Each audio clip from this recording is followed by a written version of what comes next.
Alessandro Navone, presidente dell'Associazione Antiche Vie del Sale. Si è appena conclusa questa bellissima convention sul marketing territoriale. Ci troviamo qui nel bellissimo comune di Borghetto d'Arroscia. Alessandro, che cosa ci puoi dire?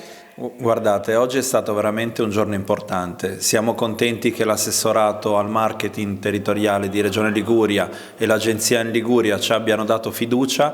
Noi, insieme ai 20 comuni delle province di Imperia e Savona, cercheremo di confezionare una proposta turistica che sia sostenibile e che sia in qualche modo slow, che vada piano alla scoperta dei nostri comuni, dei nostri territori, e oggi iniziamo un percorso insieme a tutti i nostri sindaci, tutti insieme ai nostri soci.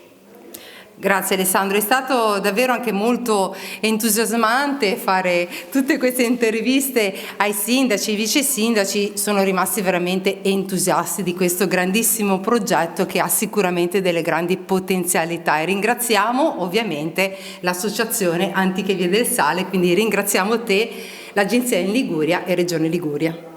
Grazie a voi. Noi abbiamo sempre creduto nel fare squadra e questa cosa oggi è venuta fuori in maniera importante. Sindaci, quindi comuni, realtà del territorio, stakeholders, tutti insieme per proporlo al meglio.